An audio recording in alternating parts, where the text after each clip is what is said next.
السلام عليكم ومرحبا بكم في قناة وصفات ميسون. وصفة اليوم ان شاء الله رايحة تكون بوريك بالدجاج، يجي مقرمش وبنين. نتمنى تجربوه وينال اعجابكم. بسم الله.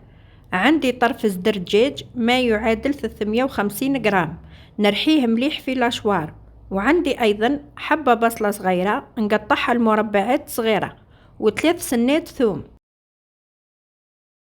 في مقلة سخونة ندير شوية زيت ونضيف البصلة اللي قطعتها، نغطيها ونخليها على نار متوسطة حتى تذبل، وفي كل مرة نحركها ما نخليهاش تتحرق.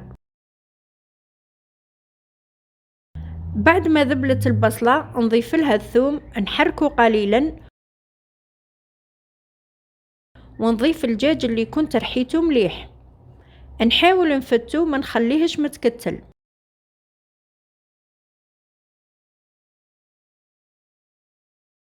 هنا نضيف التوابل: نص مغرفة صغيرة فلفل كحل، شوي كركم على راس المغرفة برك، شوي كمون، والقليل من الملح. ما نكثرش بزاف لخاطر رايحة نزيد الفرماج.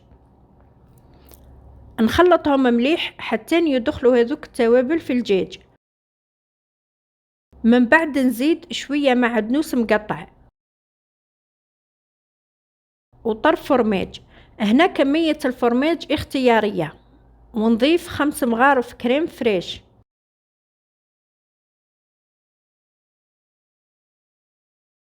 نخلطهم مليح حتى يذوب الفرماج تماما. نطفي عليه ونخليه يبرد، ومن بعد نكمل نخدم به. هنا بعد ما برد الحشو مليح نجيب البوريك ورايحة ندير الحبة كاملة ما نقسمهاش، وفي كل حبة ندير ملعقة كبيرة من الحشو. نحاول نعدلو هكذا برك بالملعقة، ومن بعد نطوي الحواف هما الاولين، ونبدأ نغلق بهذه الطريقة.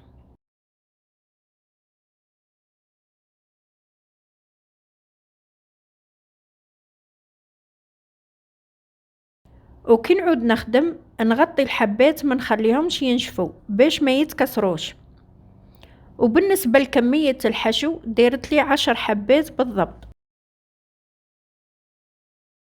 بعد ما نكمل نشكل كامل الحبات نحط مقلة فوق نار متوسطة وندير فيها كمية من الزيت، نخليه يسخن قليلا ونبدأ نلوح في الحبات. كي نلوح الحبة نحط عليها صبعي من الفوق باش ما تتحلش.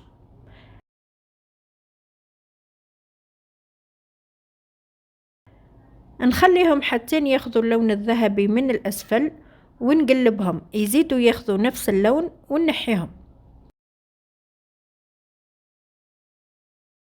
نقطرهم مليح من الزيت ونحطهم مباشرة فوق ورق المطبخ.